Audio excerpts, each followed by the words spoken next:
जय हिंद दोस्तों, स्वागत है आप सभी का एक बार फिर से हमारे यूट्यूब चैनल दी कॉपी पेन में। तो द्रव्य की अवस्थाओं से संबंधित हम लोग बात किए थे पिछले वीडियो में।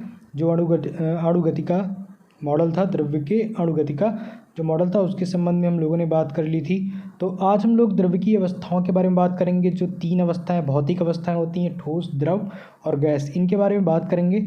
तो देर न करते हुए वीडियो की शुरुआत करते हैं। तो सबसे पहले आप सभी को पता है कि द्रव्य की जो अवस्थाएं होती हैं तो कितनी होती हैं? तीन। मतलब द्रव्य की तीन भौतिक अवस्थाएं होती हैं। कौन कौन सी? नंबर 1 ठोस, नंबर 2 द्रव, नंबर 3 गैस, या आप जिसे सॉलिड, लिक्विड, गैस कहते हैं। तो तीन अलग अलग चीज़ें हैं। तो हम एक एक करके तीनों के बारे में बात करेंगे। तो सबसे पहले हम बात करते हैं ठोस की।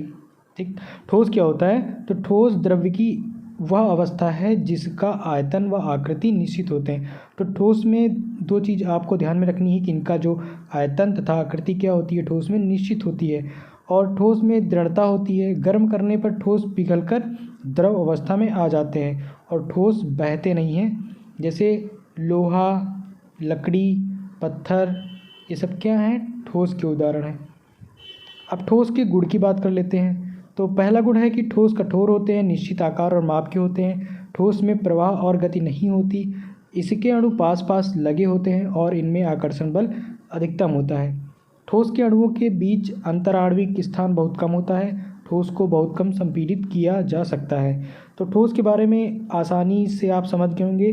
बिल्कुल सरल से पॉइंट्स हैं। आप किसी ठोस वस्तु जैसे लोहा को अपने ध्यान में रखकर या लकड़ी को अपने ध्यान में रखकर समझ सकते हैं कि जैसे लोहा है भाई, उसका आयतन और आकृति तो निश्चित होता है ना। आप जैसा देखते हैं जिस लोहे को, वैसा ही रहता है।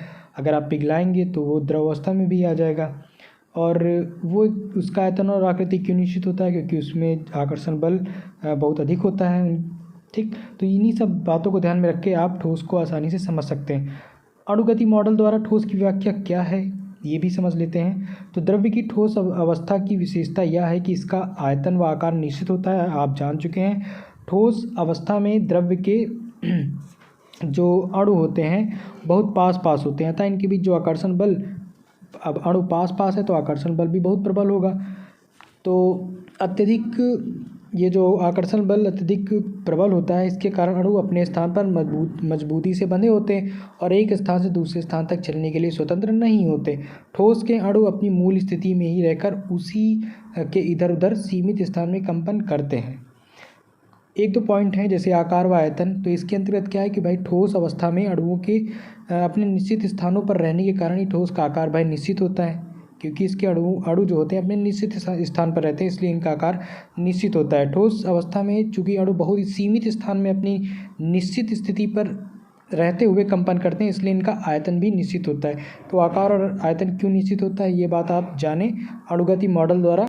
ऐसे ही हम लोग आगे बात करते हैं घनत्व तथा दृढ़ता की। तो ठोस में अणुओं के पास मतलब ठोस के अणुओं में बहुत पास पास जो ठोस के अणु होते हैं बहुत पास पास होते हैं, इसलिए इनका घनत्व अधिक होता है। ठोस प्रायः कठोर एवं दृढ़ होते हैं। आगे गलनांक और गलन की बात करते हैं। तो भाई ठोस को जब गर्म करते हैं तो विशेष ताप पर इसके अणुओं की जो औसत गतिज ऊर्जा इतनी बढ़ जाती है कि ये अपने पारस्परिक जो आकर्षण बल के विरुद्ध कार्य करके द्रव्य की परिसीमा में ही रहकर इधर उधर घूमने के लिए स्वतंत्र हो जाते हैं तथा जो ठोस होता है वो द्रव में बदल जाता है।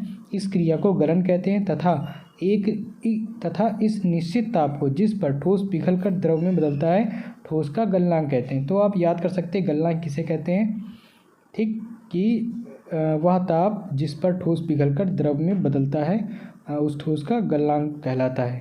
तो ये गलनांक की बात हो गई है। तो ठोस में आप लोगों ने जाना कि ठोस क्या है, ठोस के गुण कौन कौन से हैं, और अणुगति मॉडल के आधार पर ठोस की जो व्याख्या है उसके अनुसार ठोस क्या है ये भी आप लोगों ने जान लिया है। तो इसी क्रम में हम आगे बात करते हैं द्रव की, यानी लिक्विड की। तो द्रव्य की एक प्रकार की अवस्था है, सभी जानते हैं। लेकिन द्रव का जो आयतन तो निश्चित होता है परंतु आकृति निश्चित नहीं होती, याद रखिएगा। द्रव को भाई जिस बर्तन में रखते हैं वह उसी बर्तन की आकृति ग्रहण कर लेता है। गर्म करने पर द्रव जो होता है वो गैस अवस्था में बदल जाता है। ठंडा करने पर द्रव जो होता है ठोस अवस्था में बदल जाता है। द्रव बहते हैं, ये भी आप याद कर लीजिए। तो उदाहरण के लिए जल, पारा, तेल, दूध आदि ये सभी द्रव के उदाहरण हैं। द्रवों के गुण की बात करें तो द्रव कठोर नहीं होते हैं, ठीक, क्योंकि द्रव कठोर होंगे तो भाई वो ठोस हो जाएंगे, तो इसलिए द्रव कठोर नहीं होते हैं। और इनका जो निश्चित आकार नहीं होता है, ये जिस बर्तन में रखे जाते हैं उसकी आकृति ग्रहण कर लेते हैं। द्रव का निश्चित आयतन होता है, क्लियर है। द्रव का प्रवाह उच्च स्तर से निम्न स्तर की ओर होता है, मतलब ऊंचाई से नीचे की ओर। और द्रव के अणुओं के बीच आकर्षण बल कम होता है, अणुओं के बीच अंतरा आणविक स्थान ठोस से अधिक होता है। तो ये द्रवों के गुण हो गए। अब अणुगति मॉडल द्वारा द्रव की व्याख्या की बात कर लेते हैं। द्रव अवस्था की मुख्य विशेषता यह है कि इस अवस्था में द्रव्य का आयतन निश्चित होता है किंतु आकार अनिश्चित होता है।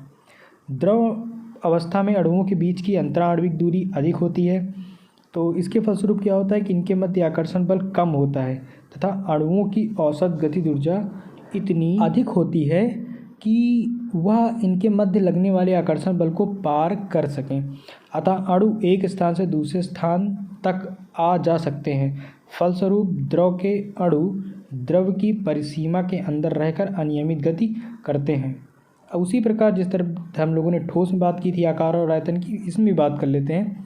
आकार तथा आयतन की बात करें तो द्रव अवस्था में चूंकि अणु एक निश्चित स्थान पर नहीं रहते हैं, अतः द्रव का आकार निश्चित नहीं होता है, ठीक।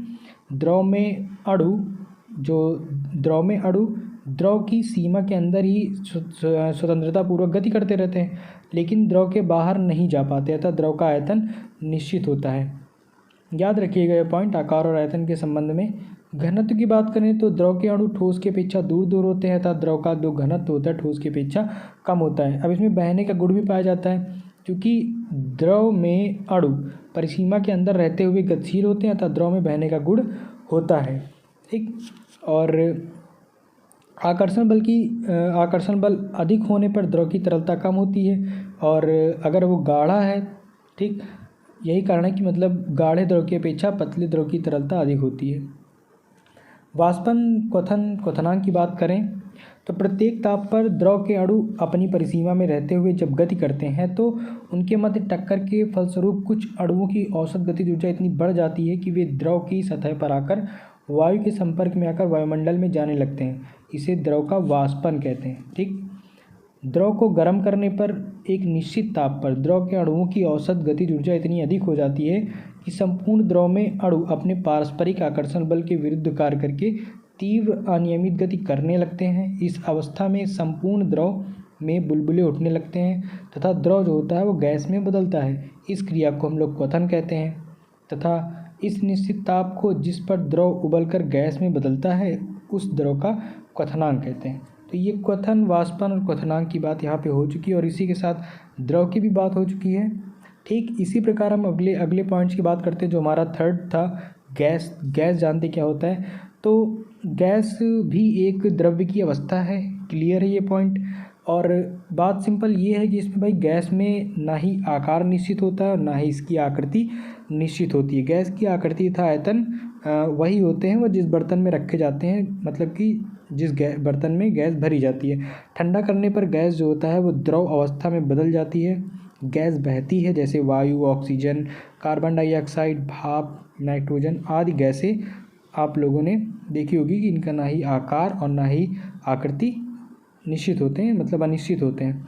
गैसों की गुण की बात कर लेते हैं तो गैसों का आकार, आयतन निश्चित नहीं होता, पहले ही क्लियर हो चुका है। गैसें सभी दिशाओं में प्रवाह करती हैं, याद रखिएगा। गैसों को आसानी से संपीड़ित किया जा सकता है। गैसों में अंतराणविक जो स्थान बहुत होता है, इनके अणुओं में आकर्षण बल बहुत कम होता है, ठीक। तो गैसों की गुण के बारे में ये बातें हो गई हैं। अब हम अणुगति मॉडल द्वारा गैस की व्याख्या करके देख लेते हैं, फिर तीनों की बात यहाँ पे हो जाएगी। गैस अवस्था की प्रमुख विशेषता यही है कि इसके आकार व आयतन दोनों अनिश्चित होते हैं, ठीक। अब गैस अवस्था में अणुओं की औसत गतिज ऊर्जा बहुत अधिक होती है और अणु एक दूसरे से सबसे अधिक दूरी पर होते हैं, इसलिए इनके बीच आकर्षण बल क्या होता है, नगण्य होता है। ऐसी अवस्था में अणु स्वतंत्र रूप से सभी दिशाओं में तीव्र वेग से गतिशील होते हैं। आकार तथा आयतन की बात करें तो गैस के अणु सभी दिशाओं में भाई गतिशील होते हैं, तो इनका स्थान निश्चित नहीं होगा। यही कारण है कि गैस का कोई निश्चित आकार नहीं होता, बल्कि वह उस पात्र का आकार ले लेती है जिसमें उसे रखा जाता है। गैस के अणुओं के बीच की दूरी बहुत अधिक होती है तथा वे सभी दिशाओं में निरंतर गतिशील होते हैं, अतः उनका कोई निश्चित आयतन नहीं होता। दाब आरोपित करना, इस पॉइंट की बात करते हैं तो गैस दाब आरोपित करती है। इसका कारण उसके गतिशील अणुओं का पात्र की दीवारों से टकराना है। अणु के पात्र की दीवारों से टकराने पर उसका जो संवेग बदलता है, प्रति सेकंड संवेग में परिवर्तन बल के बराबर होता है तथा पात्र की दीवार के एकांक क्षेत्रफल पर आरोपित बल दाब होता है। बहने का गुण की बात करें तो चूंकि गैस में अणु अत्यधिक वेग से गतिशील होते हैं, अतः द्रव की अपेक्षा गैस की तरलता अधिक होती है। तो 3 पॉइंट्स थे द्रव्य की अवस्थाओं से संबंधित। ठोस, इसके बारे में आप लोगों ने जान लिया क्या है और इसके क्या गुण हैं। वहीं फिर उसके बाद द्रव के बारे में जाना क्या है और इसके गुण कौन कौन से हैं। गैस के बारे में जाना कि कौन कौन से ये है क्या, प्लस इसके गुण कौन कौन से हैं। ठीक, तो इसी के साथ आज का जो वीडियो है ये समाप्त होता है और आप सभी का वीडियो में अंत तक बने रहने के लिए बहुत बहुत धन्यवाद। मिलते हैं हम लोग अपने अगले वीडियो में एक नए टॉपिक के साथ इसी से रिलेटेड। अभी इसी के कई सारे पार्ट चलेंगे क्योंकि ये लेसन थोड़ा लंबा है। ठीक है, तो मिलते हैं हम लोग अपने अगले वीडियो में।